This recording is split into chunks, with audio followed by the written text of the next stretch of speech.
ladies and gentlemen. The story you are about to hear is true. Only the names have been changed to protect the innocent. Fatima Cigarettes, best of all long cigarettes, brings you Dragnet.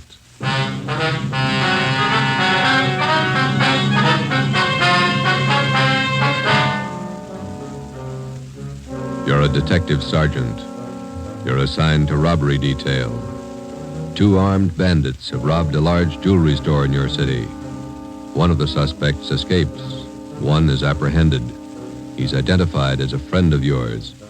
Your job, send him to prison. If you want a long cigarette, smoke the best of all long cigarettes. Smoke Fatima.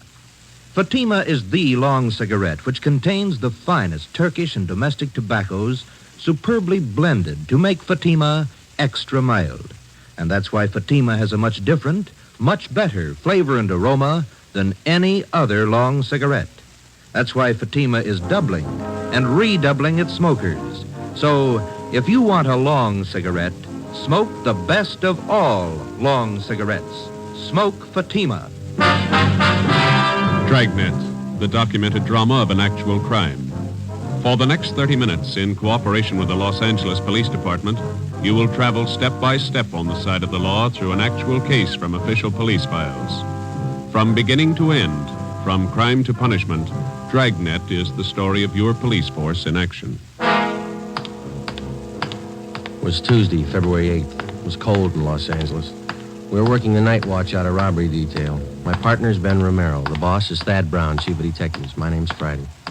I was on the way over from the city hall, and it was 8:35 p.m. when I got to the second floor of the Georgia Street Receiving Hospital. Treatment room. Joe, hi. Hi, Doc. Ben, how's it going? Okay. It hurt for a while.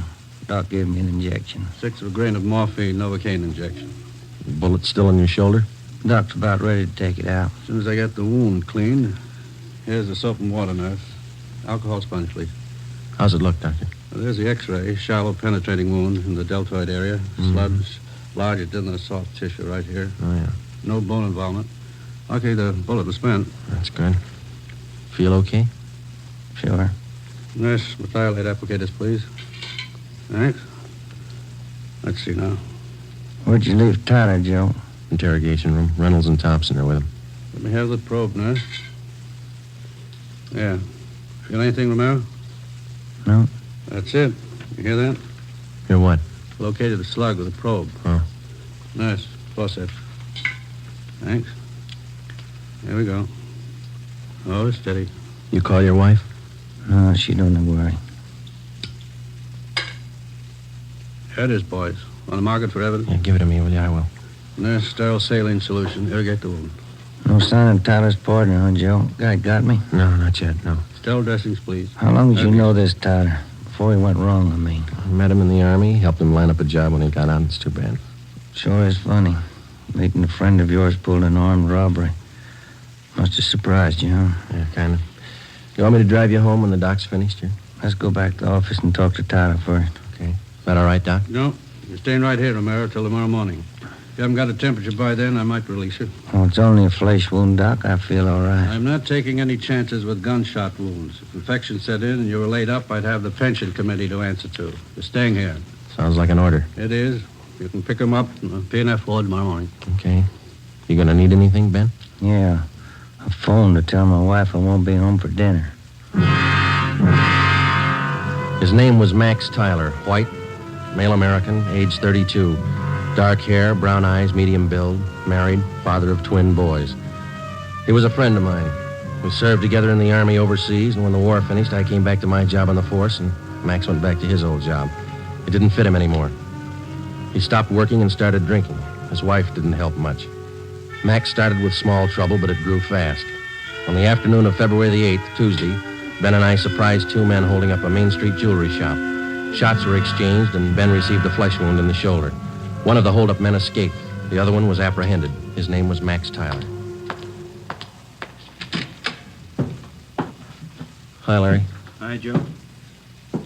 Glad you got here. Tyler says he won't talk to anybody but you. Okay, boy. Thanks for standing by. Sure. I'll be outside. You need anything?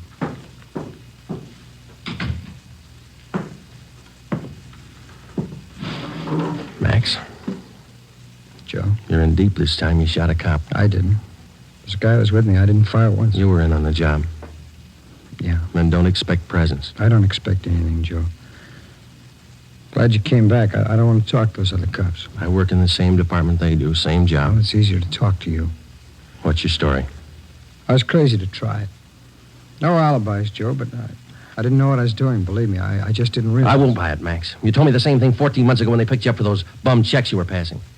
Sure, I hung some paper, but I'm no hood, Joe. You know that.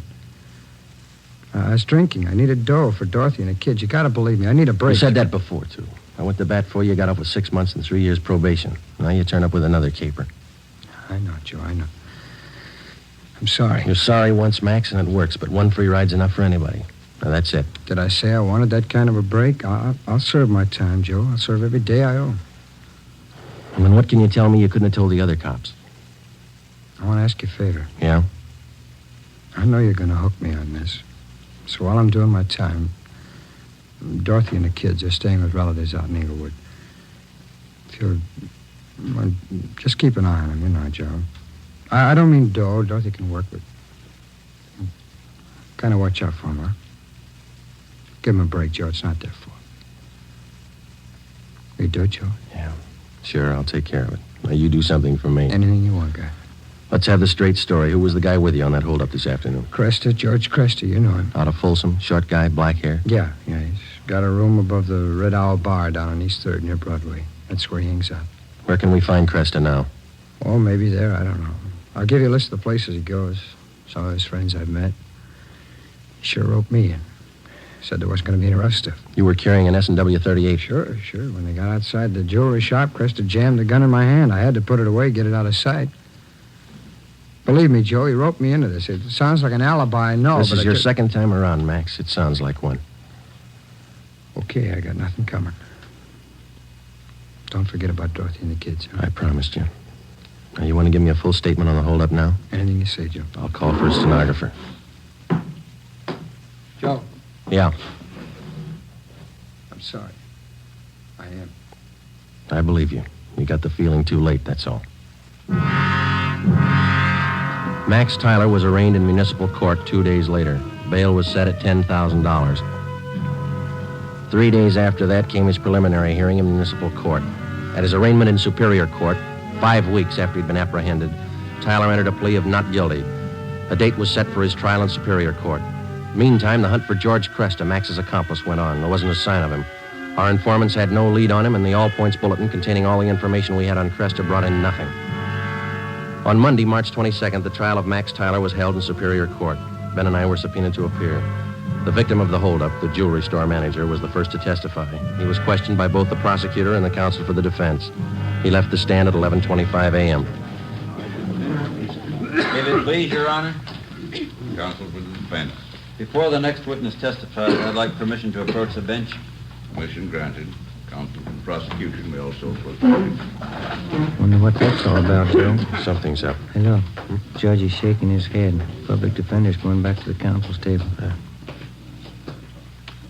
Counsel for the defense. Your Honor, it is my client's desire to change his plea to guilty. Defendant rise and face the court. Max Tyler, is that your true name? Yes, Your Honor. On the 12th day of March of this year, in Superior Court, Department 83, City and County of Los Angeles, State of California, you've heretofore been arraigned on the charge of robbery in the first degree. At that time, you pled not guilty to the charge in question. Is it now your desire to change that plea? Yes, sir, it is. You've reached this decision of your own free will. Yes, I have. There's been no force employed, no promise of gratuity or reward to induce you to reach this decision. No, sir. Counsel for the prosecution. Yes, Your Honor. Max Tyler, on the 12th day of March of this year in Superior Court, City and County of Los Angeles, State of California, you are arraigned on the charge of robbery in the first degree. That time you entered a plea as set forth in this information. How do you now plead? Guilty or not guilty? Guilty.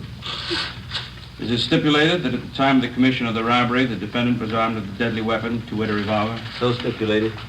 Court convicts the degree of robbery as robbery of the first degree. Your Honor, in the interest of justice, the people move to dismiss count 2, assault with a deadly weapon. At this time, Your Honor, the defendant waives time for sentencing and asks that he be sentenced immediately. Just a moment. Max Tyler, it's the judgment of this court that on the 8th day of February of this year, you did enter the premises at 23108 East Main Street in the city, and there did attempt the felonious taking of personal property in the possession of another from his person in immediate presence and against his will. Further, said attempt was made while you were armed with a dangerous and deadly weapon. Max Tyler, this court finds you guilty of robbery in the first degree. Count 2 is dismissed. Does it, Joe? Decision of this court that you be returned to the county jail. The sheriff will transfer you to the state penitentiary where you will serve the sentence as prescribed by law. Court recess for 15 minutes. Hey, Joe. Miss Tyler over there, she's taking it pretty hard. Yeah, come on, we better go see her. Hello, Dorothy. I love him, Joe. What am I going to do without him? Children. I'll give it to you straight, Dorothy. You didn't do much to keep Max out of this. You drank right along with him. You don't Joe, deserve those kids. That's my opinion. Please, I know it. Don't make it any harder. Don't. I'll do anything I can for the kids, Dorothy. That's all. What am I going to do without him? I can't be all alone without Max. It's not right. It's not right. Neither's armed robbery. Goodbye, Dorothy. Before the end of March, Max Tyler was delivered to San Quentin State Penitentiary, where he started serving his term. His wife, Dorothy Tyler, got a job as a telephone operator. She and her children continued living with their relatives down in Inglewood. I helped them out whenever I could. 6 months went by. Every 2 weeks, faithfully, Tyler wrote me a letter from prison. I answered most of them. While Ben and I worked on other jobs, the search for George Cresta went on. We failed to uncover a single lead. 10 months passed. Tuesday, January 16th, 1949, 4 p.m. I checked in for work as usual. Hi, Joe. Cold out, huh? Yeah. Did you pick up the mail? Mm-hmm. There's a letter in your box from San Quentin. Tyler, huh? How's he doing, anyway? Good. Clean record. Got himself a pretty fair job in the prison library. Yeah. I talked to the warden up there. Says Tyler ought to be eligible for parole in about a year if he keeps his nose clean. You going to bat for Tyler again? I don't know. See what happens. How can you see anything in that guy? He's giving you nothing but trouble. Oh, a lot of people are giving him the same. Maybe that explains it. Not for me, it doesn't. I wouldn't trust him with dirty laundry. I get it. Robbery Friday. Oh, Joe, this is Dorothy Tyler. I got to talk to you. Yeah, Dorothy, what's the matter? I found Cresta. I saw him. What? George Cresta. I know where he is. I saw him downtown. I followed him to his place. You sure it was him? I'm positive. He's staying at 134 Jesse Street. It's a rooming house just off Alameda. 134 Jesse. Got it. Thanks, Dorothy. Come on, Ben. 8 minutes later, Ben and I were interviewing the landlord at 134 Jesse Street, a cheap rooming house down on the south end of the city. The landlord's name was Peterson. We showed him Cresta's mug shot, and he told us he was in room 11. We went up a dark, narrow stairway to the second floor.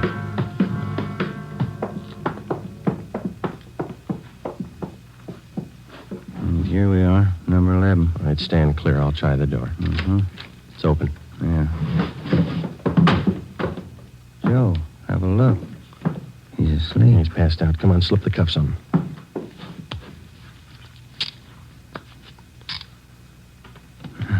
That was easy. Yeah. All right, I got his gun. He's been drinking, all right. He'll have a big hangover. He'll have a long time to get over it. George Cresta was booked at county jail on suspicion of robbery. 2 months and 3 weeks later in Superior Court, he was tried and convicted of assault with a deadly weapon and first-degree robbery and sentenced to the state penitentiary. The day after Cresta was sentenced, I was called to the office of Chief of Detectives Thad Brown. Friday, this Max Tyler is coming up for parole in a couple of months. He's a friend of yours, isn't he? That's right, in a way. You've been writing letters to the warden. You've talked to the parole board about him. Understand you're helping on his kids. A few presents. They haven't had much of a break. They're just youngsters. You're working hard to get Tyler's parole. Do you think he's worth it? Well, I was off both him and his wife, and then she gave us that tip about Cresta, and Tyler's got such a good record up at Q, I figured they'd earned another chance. You're sticking your chin out, Joe, helping a con to get a parole. I think you'll realize that. Well, I believe he's a good risk now, Chief. He's pretty weak in some things. He needs direction, that's all. His wife's getting better. She might help more than she did. I hope both of them are worth it. If anything happens, I know I'm going to get it from all sides. You really think some men deserve another chance, don't you? Yes, sir, I do. I wouldn't want you working for me if you didn't. 2 more weeks went by. Tuesday, April the 19th. Ben came down with a bad cold and had to lay off work. At the same time, a new gang started a hold-up campaign among the liquor stores out in the Wilshire district. A new rash of armed robberies broke out in the central area. There was an attempted bank robbery. It was a bad week. Ben got back to work on Saturday. Rough time, huh, Joe? Busy, yeah. Did you beat that cold all right? Sure, I feel much better. Doctor gave me some new medicine. Works good. That's fine. Maybe I'll knock off early tonight if nothing's doing. That's a good idea. Shouldn't be too much tonight. Teletype for you. Just came in. Oh, thanks, Larry. Sure. What's the matter, Joe? What is it? Max Tyler. He broke out of prison this morning.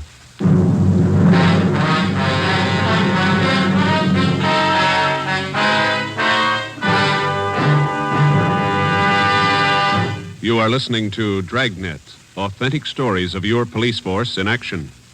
And now, here's an authentic report from Fatima Cigarettes. In 1949, Fatima doubled, tripled, and quadrupled its smokers. In 1950, enjoy Fatima yourself. You'll find Fatima extra mild. Because Fatima is the long cigarette which contains the finest Turkish and domestic tobacco superbly blended to make Fatima extra mild. You'll find Fatima tastes much better. Fatima's superb blend gives you a much different, much better flavor and aroma than any other long cigarette. You'll find Fatima tops in cigarette quality. Fatima has always stood for the best in cigarette quality. For a new year of great smoking enjoyment, buy Fatima in the appealing golden yellow package. You'll agree, Fatima is the best of all long cigarettes.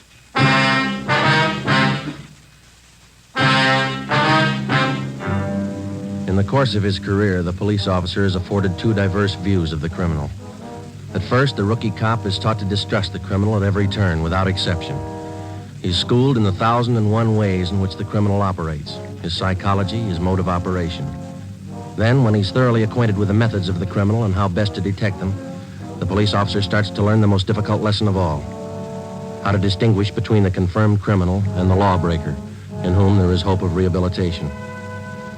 After 9.5 years of police work, my first experiment in this field was with Max Tyler. I'd given him 2 chances to prove himself, and he'd lost on both of them. So did I. 2 months before his parole hearing, which might have given him his freedom, Max Tyler had suddenly decided to escape. How he figured it, I didn't know, but it was my job to find him. At 5 o'clock that afternoon, Ben and I met in the chief of detective's office. 2 officers, Holland and Grayson, from the State Adult Authority, escape detail, were there. How did Tyler manage his escape, Grayson? Well, same old story. They figured they could trust him up there. He had a good job on the prison farm. They trusted him. When did they find out he was gone? On the early morning count. Have you checked his relatives out in Inglewood yet? Yeah, we have. We've got the home staked out. We're covering all the places we figure he might go. How about Mrs. Tyler? You get in touch with her Friday? The relatives told us that she's on a weekend vacation with the 2 kids, staying with friends down at Laguna Beach. We got a call in to them. Should be hearing from them soon. I understand Tyler's a friend of yours, Friday. He was ready for parole. Yeah, I was trying to help it along. I thought the guy deserved a break. He didn't need you, Joe. He made his own. Well, he was feeling bad. You weren't the only one fooled, Friday. He had the prison officials buffaloed, too. Yeah, I know. I helped convince them. You got any leads on Tyler at all, Grayson? I mean, from the time he broke prison? Pretty strange. They traced him as far as Stockton, and then they lost the trail completely. The Stockton police in on the search? Yeah, sure funny. The guy has no money, no car we know of, no change of clothes. You figure he's getting help from somebody? Could be. Excuse me a minute. Brown speaking. Yeah, just a moment. You, Friday. Oh, thank you. Friday? Yeah. When? Where? Just a minute. Will you hold on, please? It's the Tyler's friends down at Laguna Beach. Mrs. Tyler there? No, she called him last night about 7 o'clock. Told him she'd changed her plans. She wasn't coming. She told them where she was going? She wanted to know which highway would take her to Stockton. We told the Tyler's friends in Laguna Beach to contact us immediately if they heard from either Mr. or Mrs. Tyler. We got out an APB on Dorothy Tyler, and then we drove out to interview her relatives in Inglewood. They told us that Mrs. Tyler had the 2 children with her. She had left their house at 6 p.m. the night before by taxi. As far as they knew, she didn't own a car. We talked with some of her friends in the neighborhood. The only thing they could tell us was that she had not borrowed a car from any of them. We drove down to the telephone exchange where she was employed as an operator, and we spoke with a manager, a Mr. Ralph Cartwright. I'm sorry, gentlemen. This is Mrs. Tyler's night off. Is there something I can help you with? When is Miss Tyler due back at work, Mr. Cartwright? Well, she's working the 10 to 7 starting tomorrow, due in at 10 a.m. We understand that she's on a weekend vacation, huh? Yes, you see, today was payday, so she asked me if she could have her check ahead of time. Said she had to have the money for the weekend. Did you give her the check? Oh, my, no. I couldn't give her the check ahead of time. But I did do her a favor, just to help her over the weekend. What was that? I loaned her my car. We got a complete description of the car together with a license number and called the office. The information was broadcast to all units throughout the city and teletyped to all points in the state. Chief of Detectives Thad Brown ordered an immediate stakeout on the telephone exchange where Mrs. Tyler was employed. The stakeout at the home of Inglewood continued. Another day passed. We checked with the bank where Mrs. Tyler maintained her account. It was 10:25 a.m. when we got back to robbery detail. Gentlemen, what'd you find out? Miss Tyler closed her account 3 days ago, withdrew all her savings, $46.55. And they're not going to go far on that. Any word about that car she borrowed? Teletype came in about an hour ago. They found it just outside Santa Barbara, abandoned. Anyone see the Tylers? No reports. I wonder how those poor kids are making out. He must be crazy, and his wife, too. If she was going to help him pull an escape, why'd she have to drag the kids along? That's the way some parents figure, Friday. They owe their children nothing. The children owe them everything. Call for you, Friday. Take it on 2. Oh, thanks, Larry. Friday. This is Hopkins, Friday, on stakeout, the phone exchange. Yeah, Bert. Tyler woman came for a check. We got her.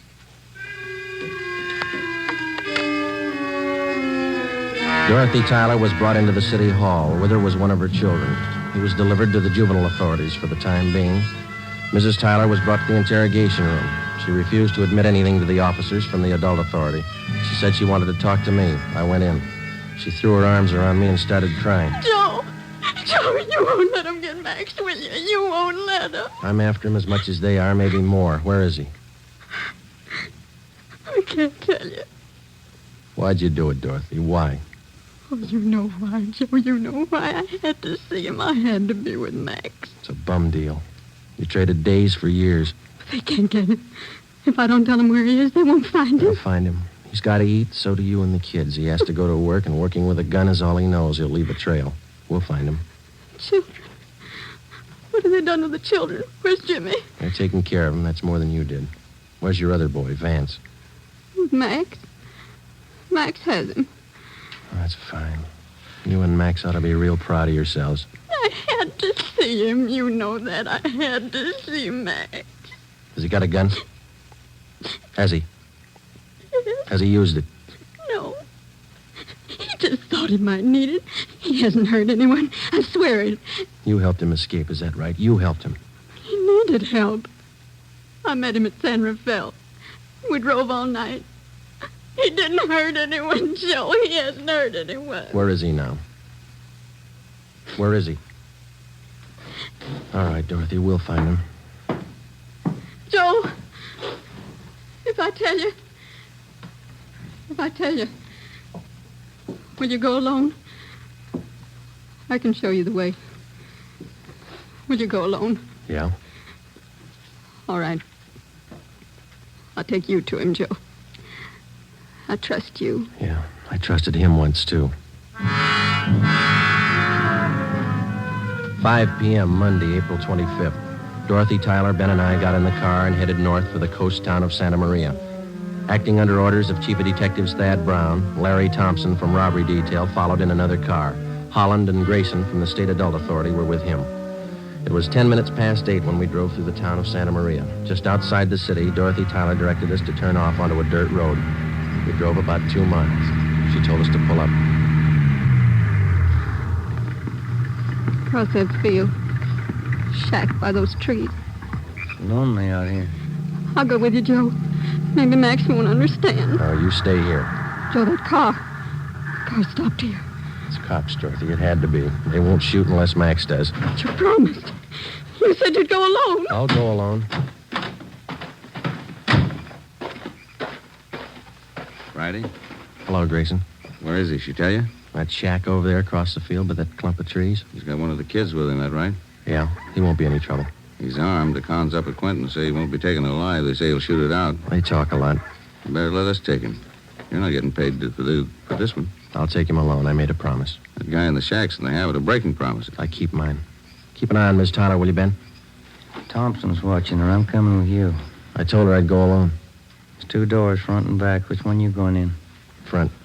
I'll be around back. Careful, Joe. Yeah. I'll be right back, Grayson. I started to cross the field. The shack was about 100 yards from the road. The field was uncultivated, and I wasn't sure of my footing. I stumbled over a tree stump. Halfway across the field, the lights in the shack went out. Who's that? Who is it? It's me, Max. Joe Friday.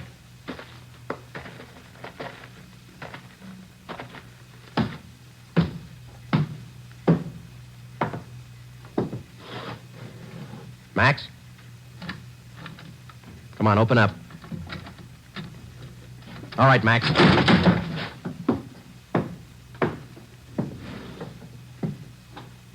Why the gun, Joe? I never thought you'd take me with a gun. I never thought I'd have to kick down a door to get you. You've changed a lot, Max. How'd you find me, Dorothy tell you? Where is she? Outside. Your boy over there, Vance. He's sleeping. He's okay. Put out your hands. Put out your hands. Oh. I'm sorry, Joe. Yeah. You've been good to us. I won't try to explain. Neither will I, Max. Come on.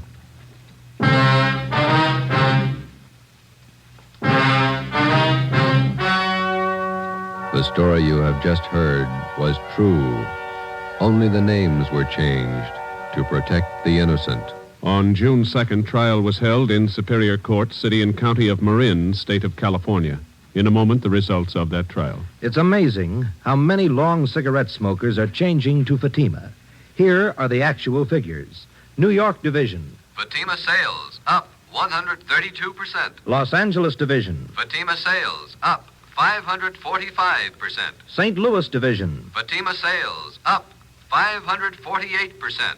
Yes, in 1949, more and more smokers discovered that Fatima is the best of all long cigarettes. They found Fatima extra mild. They found Fatima has a much different, much better flavor. They found the name Fatima means the best in cigarette quality. In 1950, enjoy Fatima yourself. Best of all long cigarettes.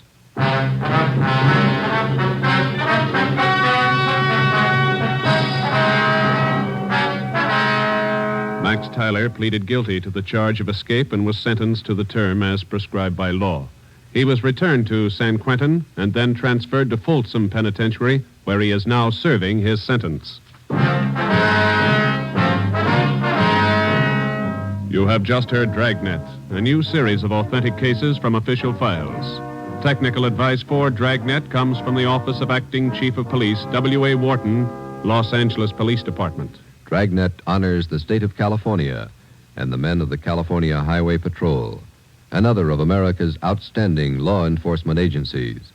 One of these men, Highway Patrol Commissioner Clifford E. Peterson, outstanding administrator and educator in the field of law enforcement, dedicates his life to making yours more secure. Fatima Cigarettes, best of all long cigarettes, has brought you Dragnet from Los Angeles. Be sure to hear Mr. and Mrs. Ronald Coleman in the Halls of Ivy starting tomorrow on NBC.